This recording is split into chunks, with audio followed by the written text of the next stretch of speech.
Queridos, com muita alegria, senhor presidente, pastor Raposo, presidente da SEADEMA, com a sua respectiva família, pastor Raifran, primeiro vice-presidente e respectiva família, senhores convencionais, igreja, autoridades aqui presentes, em nome do meu pastor, reverendo José Orisvaldo Nunes de Lima, transmito-lhes a paz do Senhor. Eu quero, antes de tecer os agradecimentos, ler o texto para que possais voltar aos vossos assentos. Amós, capítulo 9, versículo 11.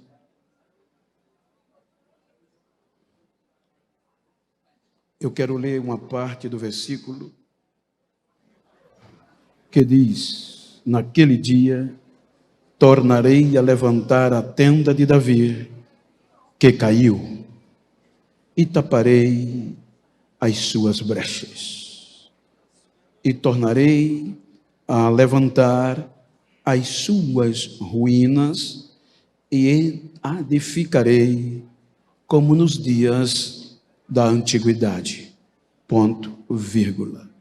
Queiram tornar os vossos assentos, por favor.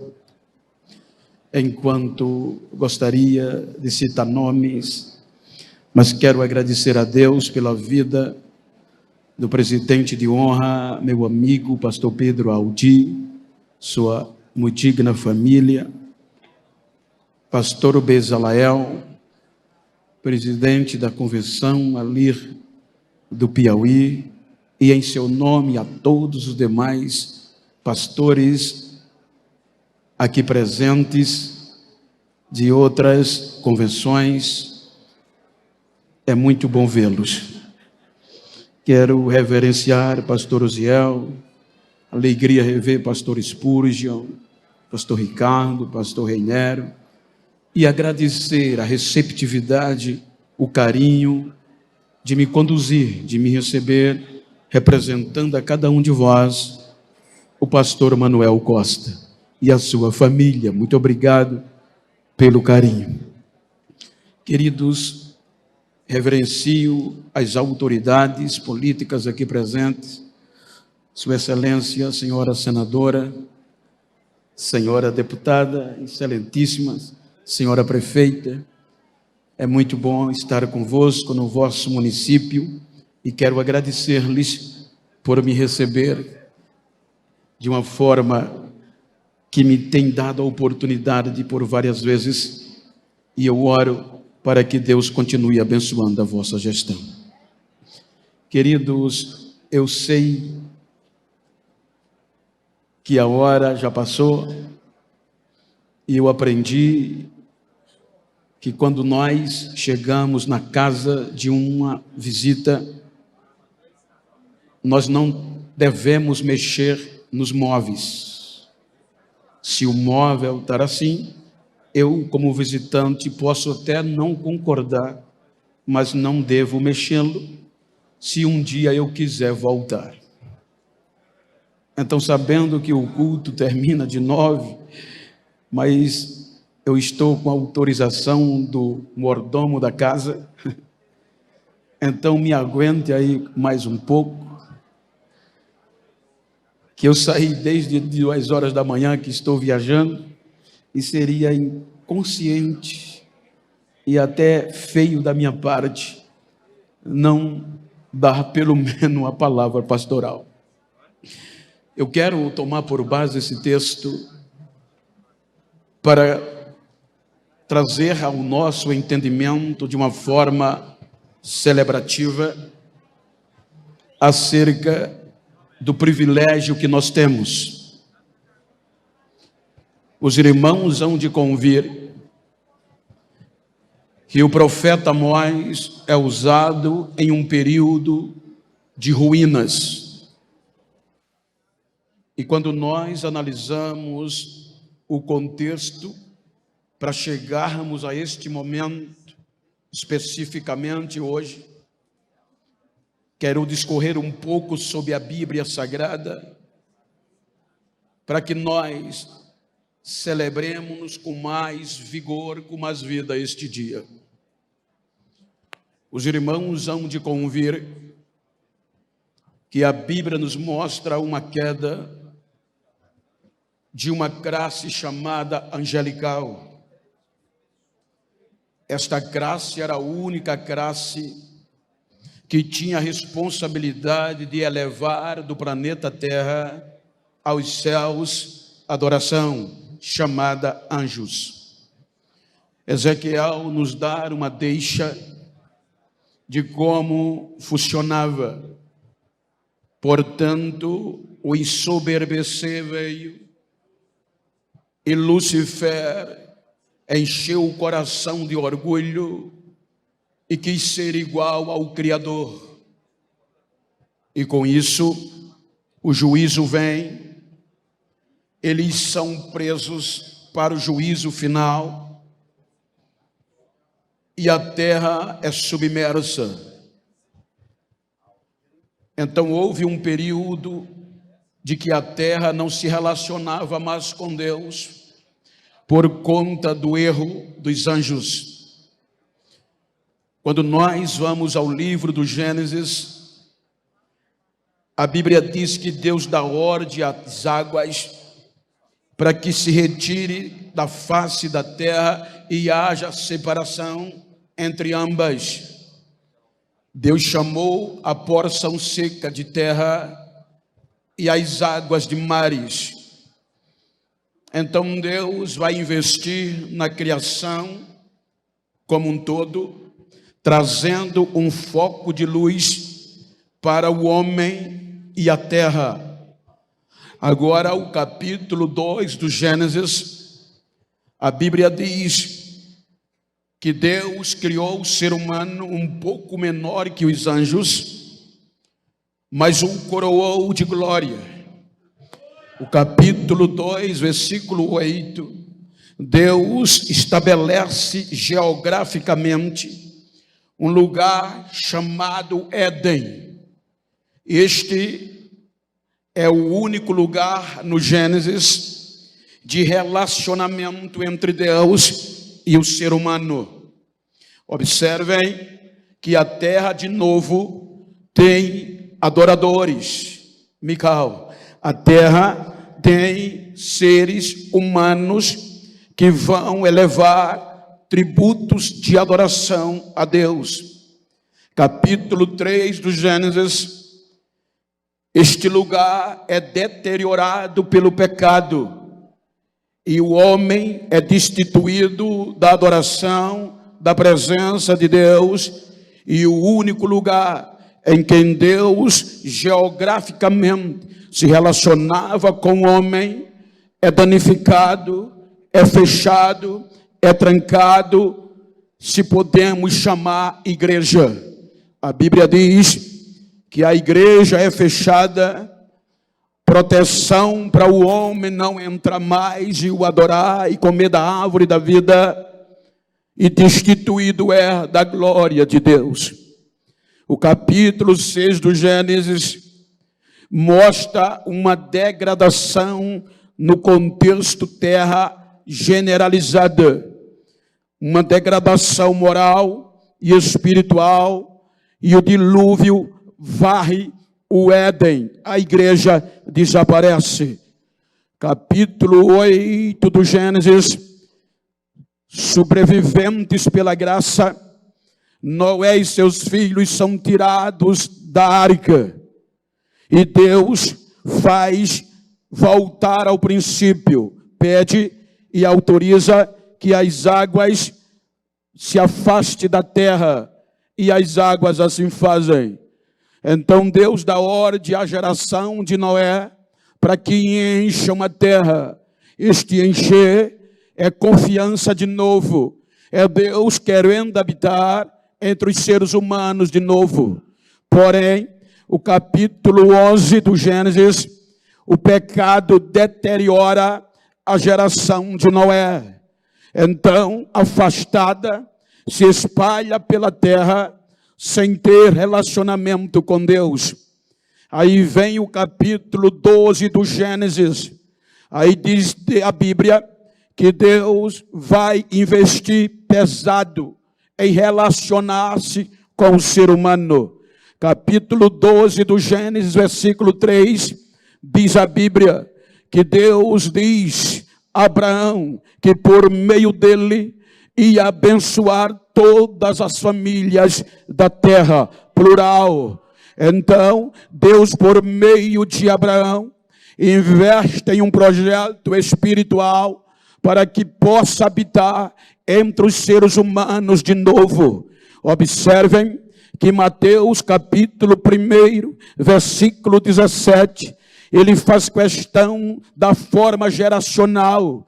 Ele diz que de Abraão até Davi são 14 gerações que Deus investe. Esta primeira geração, Deus vai trabalhar em um relacionamento íntimo. Por meio de Isaac e por meio de Jacó, o projeto Israel se desenvolve. O único povo que é escolhido por Deus de forma condicional, fazer Deus descer na terra de novo de forma contundente. Porque me ajuda no retorno se possível for, porque desde o Gênesis capítulo 3 não havia mais relacionamento íntimo. Então Israel vai para o Egito, cerca de 430 anos sem relacionamento com Deus, relacionamentos de intimidade zero. Aí Deus vem por meio de Moisés, me permita ser rápido, e vai tirar Israel do Egito. Então Deus tira os judeus, ou Israel, do Egito, por meio de Moisés. Se apresenta, porque aquela geração politeísta não conhecia Deus. Então Deus se apresenta por meio das pragas, pela abertura do mar.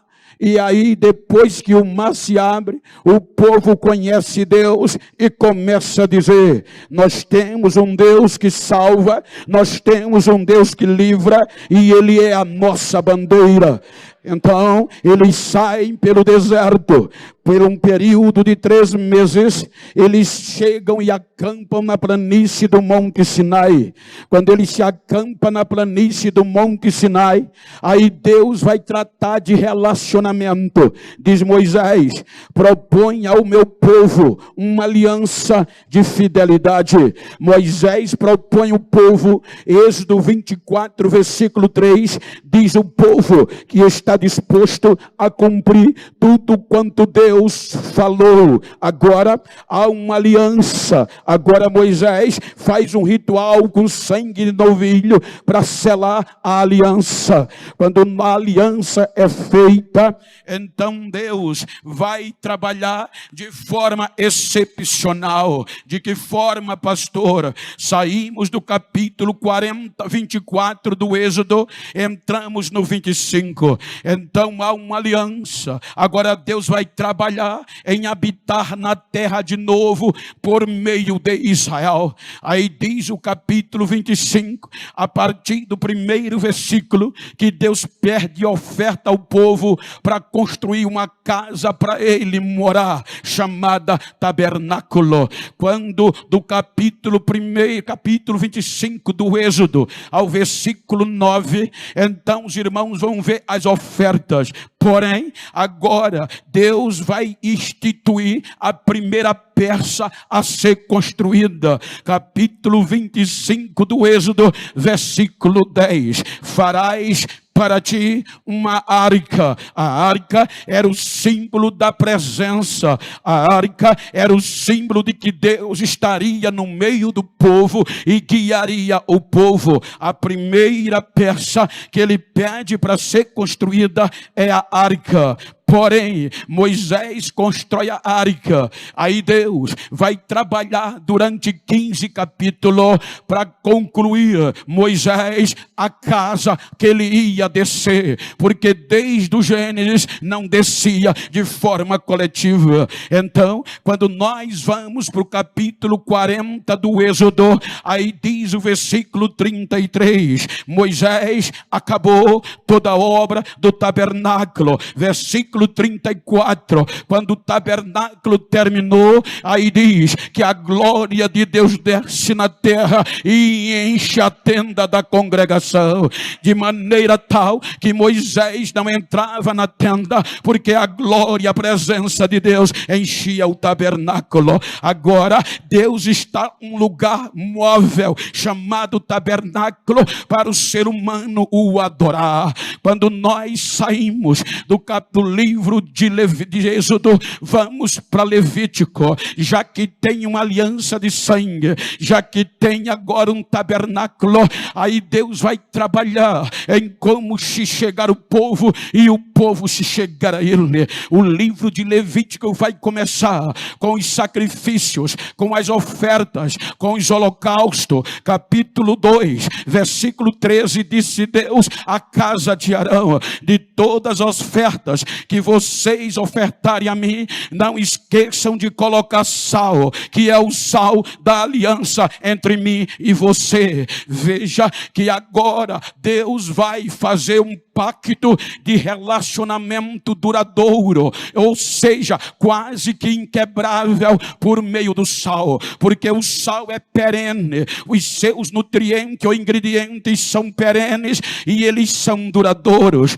Na época, o sal queria dizer, por exemplo, eu e o pastor Spurgeon éramos hebreus e queríamos fazer uma aliança de intimidade, de relacionamento duradouro. Então eu dizia a ele: Spurgeon, pastor, vai na minha casa e vai comer do meu sal. Ele ia, eu ia na casa dele e comia do sal dele, e ali com o sal celebrava uma aliança duradoura. E quando alguém duvidasse da nossa amizade, da nossa intimidade relacional, ele dizia: há sal entre nós. Não precisava dizer mais nada, ele estava dizendo: a nossa aliança não tem fim e é duradoura. Aí Deus faz a aliança no capítulo 2, versículo 13 de Levítico. Agora esta geração tem intimidade com Deus por meio dos sacrifícios, por meio dos rituais. Deus descia e enchia a casa. Porém, com esta geração, ela só chega até o capítulo 14 de Número. Quando esta geração, ela chega em Número, ela desacredita em Deus em face aos gigantes da terra prometida. Aí esquecem a aliança duradoura. Aí Deus diz a Moisés que esta geração que saiu do Egito de 20 anos para cima não vai entrar na terra que eu prometi, porque não acreditaram em mim. Então vem Deus e não vai desistir. Deus poderia desistir ali, porque o lugar dele descer foi contaminado pela incerteza do povo. Mas Deus diz: não, Moisés, eu vou investir. Mateus diz: 14 geração, esta primeira. Aí Deus diz a Moisés: eu não vou desistir, eu vou fazer entrar na terra, eu vou me aproximar da geração nova, a de 20 anos para baixo, que saiu do Egito. Aí vem Número 18, 19, da antiga, só Josué e Caleb. A esta primeira geração vai ter uma segunda etapa. Aí Deus agora diz a esta nova geração: quando vocês sacrificarem, eu faço de novo um compromisso com vocês, e agora com vocês, com os vossos filhos, com as vossas filhas, com as vossas descendências, com a aliança de sal. O sal é tido pela segunda vez. Agora esta geração vai entrar na terra prometida. A geração de Número entra em Deuteronômio. Deuteronômio, segunda lei, segunda oportunidade, capítulo 8, a lei é dita como a primeira. Deus dizendo, os vossos pais erraram, eu vou acreditar de novo e vou dar a mesma lei para vocês não cometerem o mesmo erro. Então é esta geração que vê o Jordão se abrir, é esta geração que vê a muralha de Jericó implodir, é esta geração que ouve da boca de uma prostituta, sem YouTube, sem Instagram, sem Facebook, a maior expressão de grandeza do soberano. Eles ouvem Raabe dizer, todo mundo em Jericó e na região, desde o rei até o menor, sabem que o Deus de vocês tem vindo na frente e destruído os vossos inimigos, e que o Deus de vocês é Deus em cima no céu e é Deus embaixo na terra, aleluia, e Ele habita no meio de vós. Então esta geração, ela vai entrar na terra prometida. Chegamos no livro dos Juízes, capítulo 2, versículo 8, morre Josué, versículo 9, são congregados, versículo 10, toda aquela geração que viu tudo isso foi congregada e sepultada junto com Moisés. Versículo 10, levantou na primeira geração, a Bíblia diz, uma nova geração, dentro das primeiras 14, que não conhecia Deus e não tinha visto os seus milagres, mas isso é só questão de entendimento, porque os hebreus passavam para o filho quem era Deus e o que ele fazia, ou seja, havia um memorial no capítulo 4 de Josué, Deus já prevendo, quando teus filhos perguntar o que essas pedras significam, diga o que eu fiz, eu abri o Jordão de ribanceira a ribanceira, eu habitei no meio de vós e fiz vocês passar a pé enxuto. Mas esta geração de juízes não levou em conta a história, quis viver como queria, não deu valor à presença de Deus e perdeu o melhor de Deus. Aí termina o livro dos Juízes dizendo que esta geração não tinha rei, não tinha líder e cada um fazia o que queria. Aí quando é que ela termina? Disse Mateus, de Abraão até Davi, sem a glória, sem a presença, sem valorizar, se deterioraram pelo pecado e Deus não descia mais, porque o tabernáculo estava lá, a arca estava lá, mas só estava de enfeito, porque se há tabernáculo, se a casa, se é bonita, se é grande, não importa, o que importa é a presença, é a arca está lá e os crentes estão santos. Se não tiver, é só ajuntamento, se não tiver, é mais um prédio público, mas se a presença tiver, é a igreja, é a vencedora, ela é a genuína.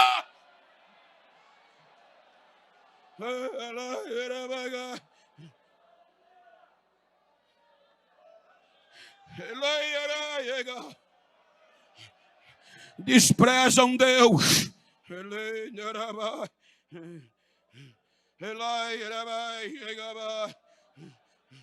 Tem muito lugar por aí, não estou dizendo isso para enfeitar sermão, é porque eu ando o Brasil e o mundo, que tem igrejas lindas, bonitas de saltar os olhos, mas os cultos parecem mais funeral. Mas eu louvo a Deus que no nosso Nordeste, no Maranhão, em pé, Lago da Pedra, está se descendo uma igreja poderosa, que a presença de Deus vai estar nela.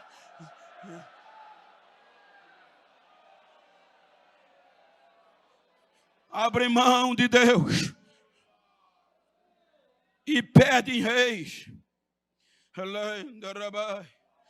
Deus levanta Saul e Saul não resolve.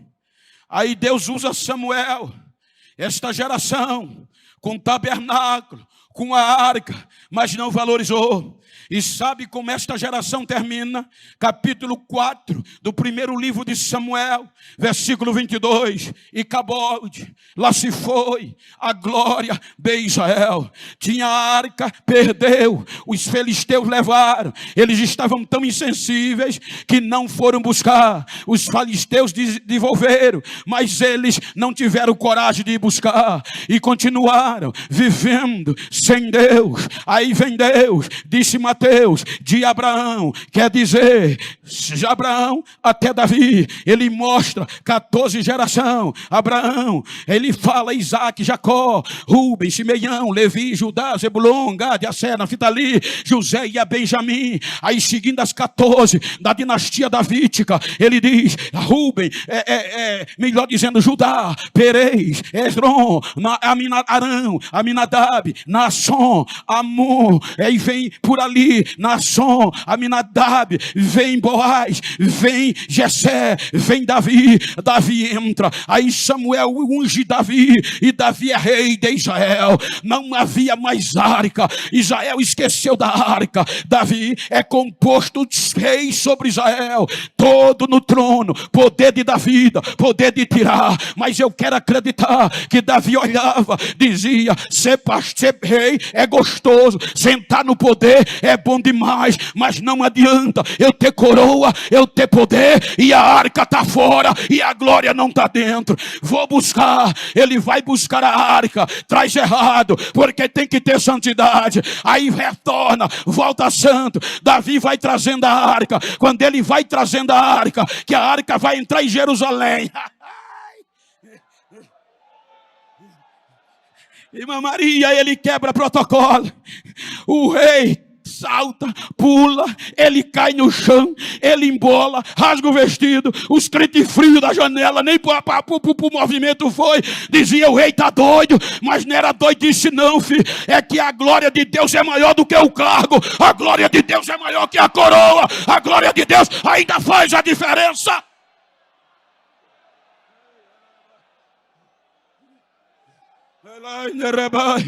Um dos perigos do nosso tempo é que quando a gente vai ao chão, a gente roda num pé só, a gente não perde o culto. Quando a gente é alguma coisa, já é na elite, já é formal, e é vergonha, é maluquice falar em línguas estranhas e rodar num pé só. É não, filho, isso é coisa de pentecostal, isso é coisa de quem tem intimidade.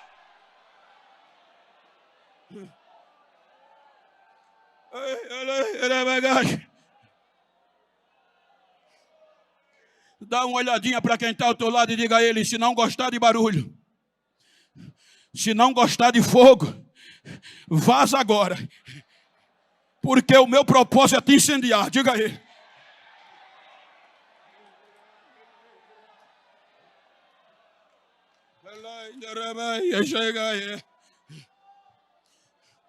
Davi entra, aí diz Mateus, de Davi ao cativeiro, mas 14 gerações.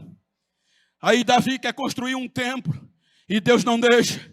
Aí vem Salomão, constrói um templo para Deus fixamente, definitivamente morar entre Israel, entre o ser humano. Aí vem e vai inaugurar. Quando ele faz a oração que entrega a Deus, como foi feita aqui hoje, aí Deus olha e enche os olhos e diz, eu gostei. Eu gostei. Eu gostei tanto, Salomão, segundo as Crônicas 7:12.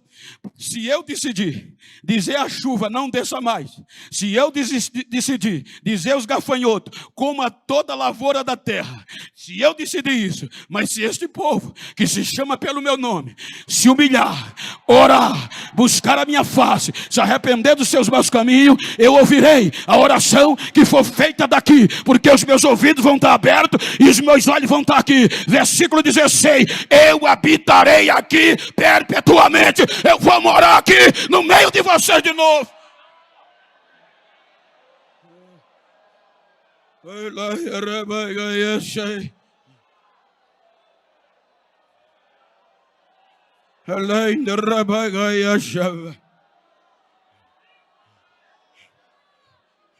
Aí quando Salomão é substituído, que Roboão vem, aí querem tirar a dinastia de Davi. Segundo as Crônicas, capítulo 13, versículo 5.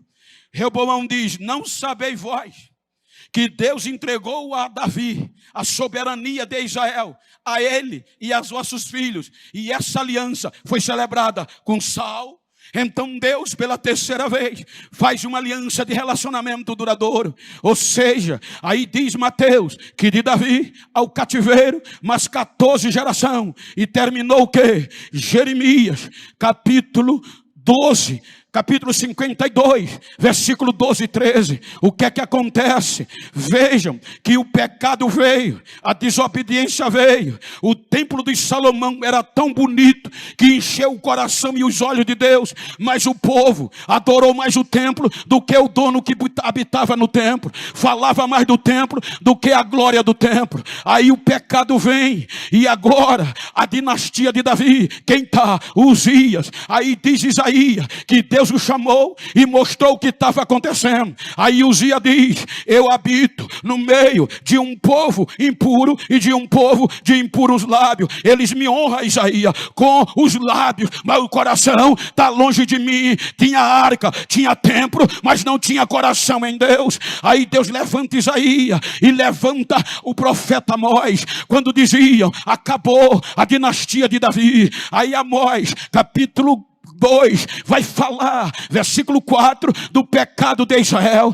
Ele apresenta 4 pecados, e entre eles a idolatria e a falta de interesse na lei de Deus. Aí capítulo 9, versículo 11, quando acharam que Deus ia desistir do ser humano, é o próprio Deus que diz a Amós, profetiza, que eu naquele dia vou levantar a tenda caída da casa de Davi. Eu mesmo vou restaurar, e ela vai ser tão gloriosa como era no começo. Vai ter glória de novo, vai ter poder de novo. Aí Mateus diz que de Davi ao cativeiro 14 gerações. E termina como? Jeremias 52, versículo 12 e 13. Nabuzaradã, general de Nabucodonosor, entra em Jerusalém, queima a casa de Deus, aonde Deus morava, destrói o templo, destrói a cidade, e a arca desaparece.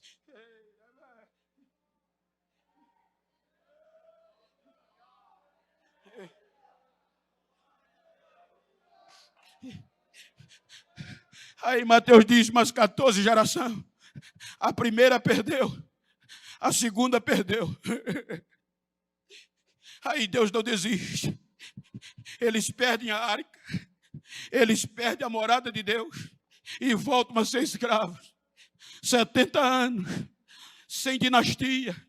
Aí Deus vai no cativeiro e traz eles de volta. Coloca em Jerusalém. E Li usa Ageu para dizer: eu tenho uma aliança com vocês. E por causa desta aliança, eu não vou desistir. Eu fiz uma aliança com vocês quando eu tirei vocês da casa do Egito, e vocês a quebraram. Mas por conta do meu espírito, eu digo a vocês: recomecem, que a glória da segunda casa vai ser maior que a primeira.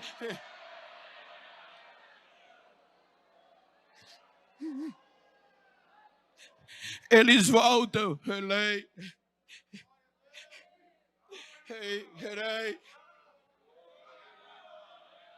Recomeçam.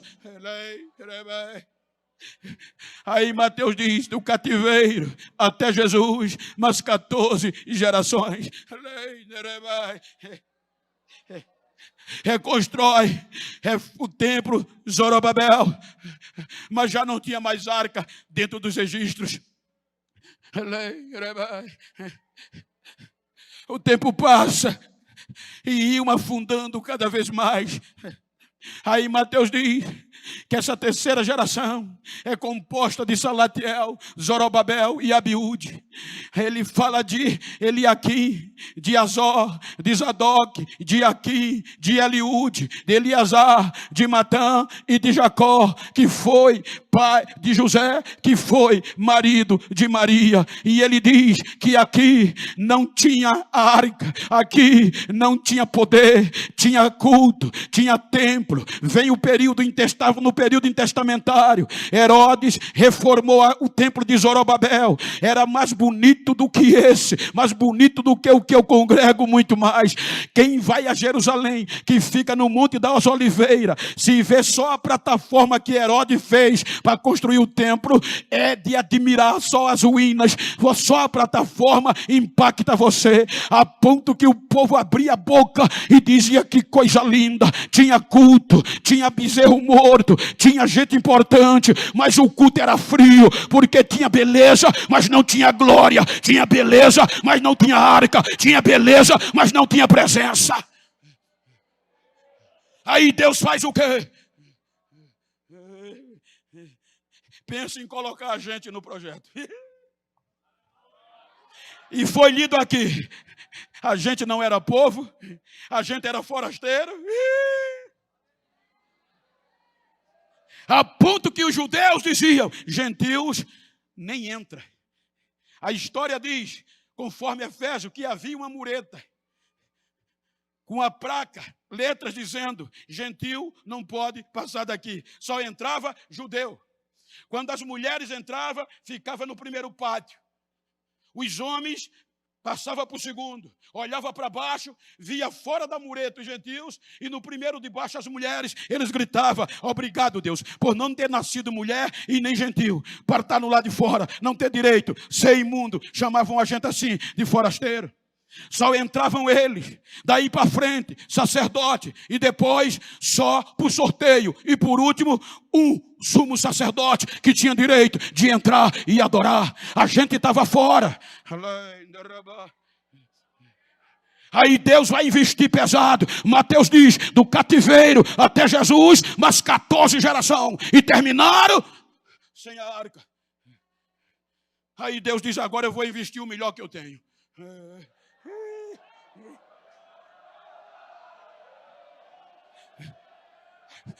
E envia Jesus, como cumprindo a profecia de Ageu, porque o negócio estava frio.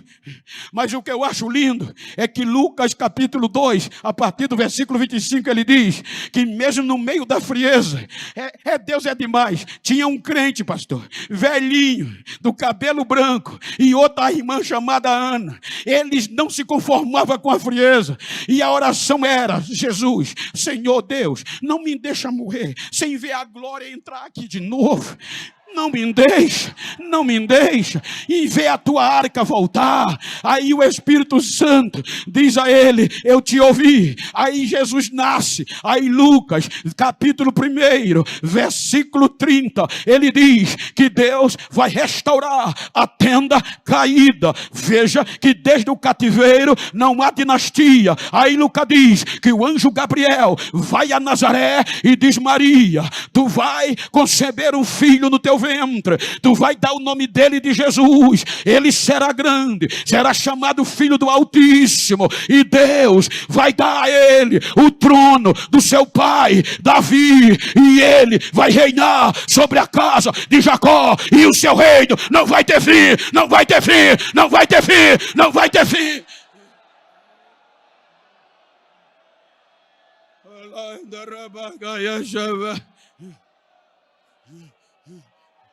Aí Lucas capítulo 2, versículo 30, versículo 25, ele diz que quando termina o período da purificação, agora Maria pega Jesus e vai levá-lo ao templo. Para quê? Para cumprir a lei. Ele vai levando. Agora vem Jesus nos braços de Maria, cumprir a profecia de Ageu, que a glória ia voltar, a tenda ia se reerguer, e ia a glória voltar como no começo. Só que agora não era a arca do Êxodo, não era a arca de todo o Velho Testamento, que era de madeira. Agora era original, era a glória pura, era Deus puro, por meio de Jesus. Ele vem nos braços e entra, e ninguém dá nada. O Espírito Santo disse a Simeão: vai lá hoje, que o culto vai ser bom, vai ser diferente, vai lá hoje. Ele vai, quando ele vê o menino, ele não aguenta, ele corre, pega a arca, levanta e diz: Senhor, agora pode me matar se quiser,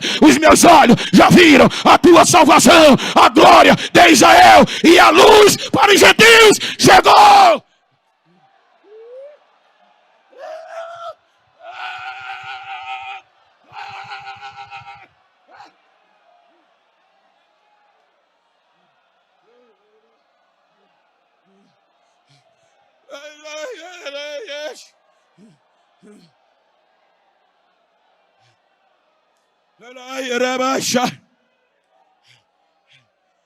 Tem um poder midiático. Um dos perigos é que muitos crentes nem querem vir mais para a igreja. Só quer assistir culto mídia. E tem alguns falsos mestres que estão dizendo que isso aqui só foi para o Velho Testamento, para o início da igreja primitiva. Pentecoste, glória e poder. Tem muitos que me ligam, Bento. Tu vai ficar para trás. Tu ainda continua pregando o Pentecoste. Tu ainda continua falando de Bíblia, Bento. Você está ultrapassado, a nova geração quer é coach, quer psicologia, quer autoajuda, muda a mensagem. Eu digo, pregue o que vocês quiserem, mas enquanto eu tiver vida, eu vou pregar Pentecoste, eu vou pregar Bíblia, eu vou pregar renovo. E até 2025, se eu quisesse, a agenda já estava fechada. Porque renovo, avivamento, glória é questão de sobrevivência, não é vaidade.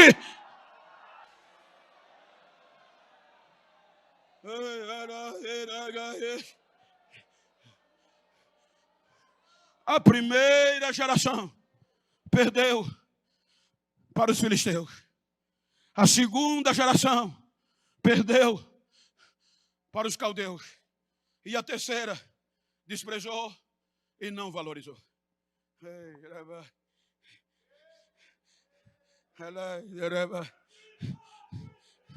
Aí o único lugar de adoração, Jesus disse, não está vendo tudo isso?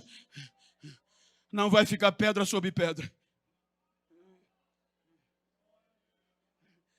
Aí Deus diz, aí Paulo diz, Romanos 5, 11 e 25, que Deus endureceu o coração de Israel para nós entrarmos.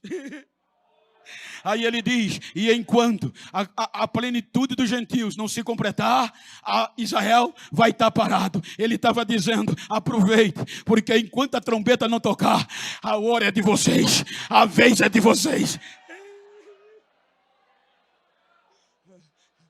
Aí o pai, o que é que ele faz? A natureza diz, são forasteiros. Tem jeito não. A natureza diz, são jambuzeiros bravos. Não tem jeito não. Aí Paulo diz, contra a própria natureza. Deus nos pegou e nos cortou do natural zambujeiro e enxertou na oliveira verdadeira.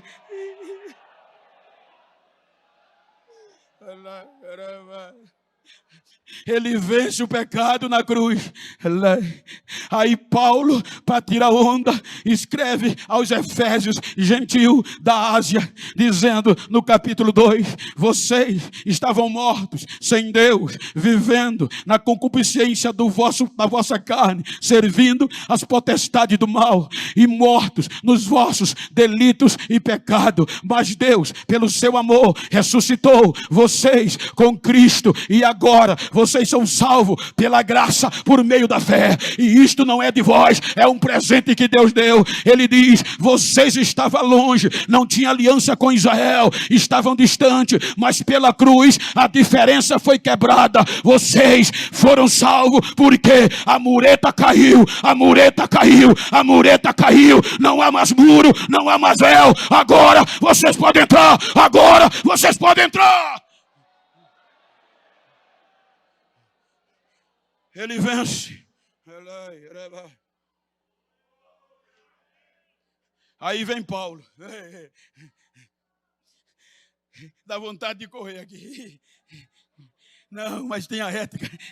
Eu ainda tenho um pouquinho de juízo. Aí Paulo escreve aos gentios de Corinto. Diga para quem está ao seu lado, a primeira geração perdeu a arca para os filisteus. A segunda geração perdeu a arca para os caldeus. E diga, a terceira geração não valorizou e desprezou a arca. O templo foi destruído. Aí diga 1 Coríntios, capítulo 6, versículo 18 e versículo 19. Aí Deus diz aos gentios: não sabeis vós que o vosso corpo é templo e morada do Espírito Santo de Deus, e que Ele habita em vós? Glorificai, pois, a Deus com o vosso corpo e com a vossa carne, por vosso espírito, porque vocês custaram caro. Paulo agora está dizendo que agora não tem inferno, agora não tem filisteu, agora não tem ninguém que possa arrancar isso de nós, porque agora a morada é aqui, é preto, mas Ele está aqui. A morada é aí, a morada é perto de você, é dentro de você. Então olha para quem está ao teu lado e diga: se Ele habita em mim, não habita mais em casa feita por mão de homem. Diga: eu vou sacudir este lugar. Diga: eu vou inaugurar este lugar com a glória, com o poder da unção do Espírito. Diga para ele: se eu sozinho, morada do Espírito Santo, já estremeço o inferno, imagina eu e você nesta noite, neste culto, adorando, adorando, adorando, adorando, adorando. Fica de pé, fica de pé, fica de pé, adorando.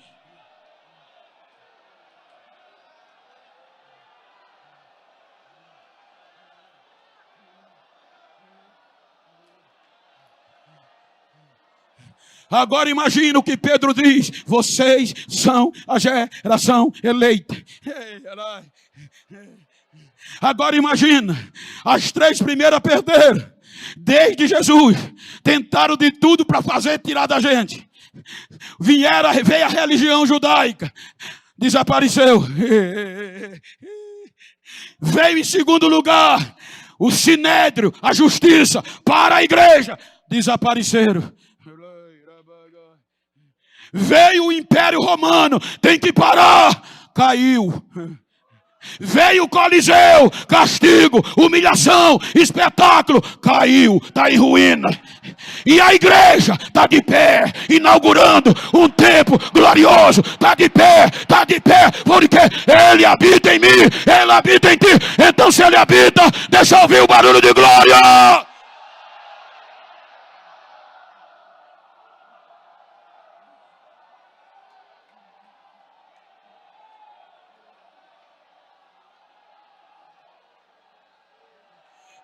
É inauguração, vou terminar. É inauguração. Se tu tem intimidade, se tu é do mesmo sexo, olha para esse crente que está do teu lado aí, mas olha com poder pentecostal. Eu estou na igreja pentecostal, olha nos olhos dele, olha nos olhos dela, e diga para ele: não quero nem saber como você chegou na inauguração, quero saber como você vai terminar a inauguração. Diga a ele: eu vou terminar mais crente do que o que eu entrei. Diga a ele: me faz um favor, se tu encontrar um besta por aí que pensava que eu estava frio, diga a ele que ele vai ter que me engolir, que eu vou sair pegando fogo, cheio. Batiza, Jesus, batiza, renova, vai, recebe aí, recebe agora.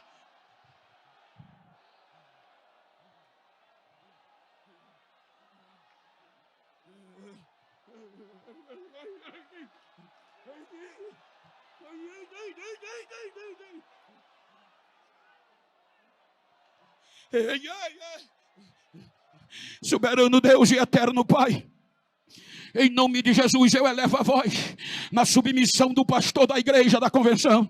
E eu quero ministrar agora batismo no Espírito Santo. Eu estou pregando uma mensagem pentecostal. É uma inauguração que salta aos nossos olhos, mas a tua presença é mais importante. Não deixa a crente sair daqui sem falar línguas estranhas. Não deixa pastor sair daqui sem derramar lágrimas. Vai, age agora, Jesus. Renova o teu povo. Abençoa o estado do Maranhão. Vidas venham se render neste lugar. Abençoa pastor Raimundo, pastor Raposo, e a tua glória tome conta desta serva, deste servo. Incendeia quem está ao teu lado agora. Incendeia.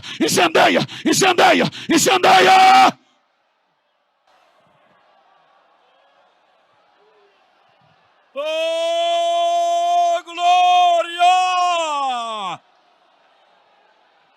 Aleluia! Feche os seus olhos. e adore a Deus por uns segundos.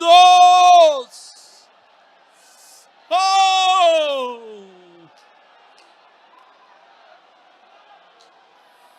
Glória! Fecha os teus olhos, crente. Abre a tua boca e glorifica.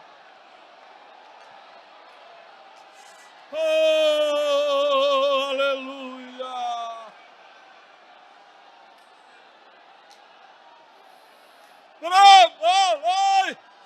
Glória.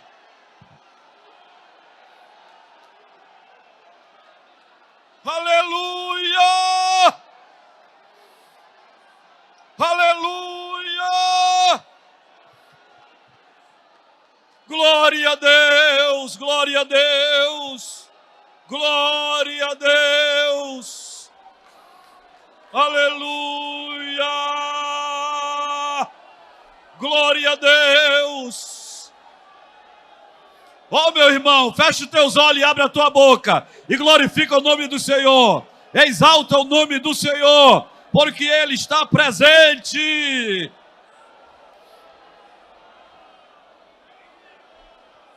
Aleluia!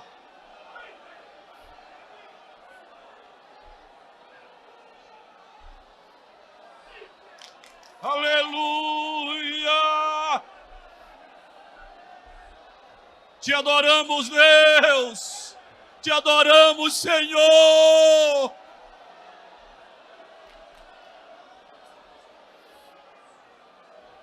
Glória a Deus! Glória a Deus! Com essa festa que Deus nos deu, com a sua presença, em nome dele e da SEADEMA, eu declaro abertos os trabalhos convencionais da 84ª AGO da nossa magna SEATEMA. Pastor da igreja, orando e impetrando a bênção apostólica. Vamos orar em nome do Senhor. Pai Celestial, agradecido pelo momento oportuno, pela grande oportunidade que tem nos concedido de estarmos aqui. Agradecemos todas as bênçãos. Agora, Senhor, despede em paz todos os teus filhos aos seus lares. Dá uma noite de paz e tranquilidade. Em nome de Jesus de Nazaré, nós te pedimos e te agradecemos. Pastor Pedro Aldir, meu lugar impõe as bênçãos. Que o amor de Deus, o nosso Pai, a graça de Jesus, o nosso Salvador, e a doce comunhão do seu Santo Espírito esteja com todos nós, hoje e sempre. E o povo de Deus diz: amém.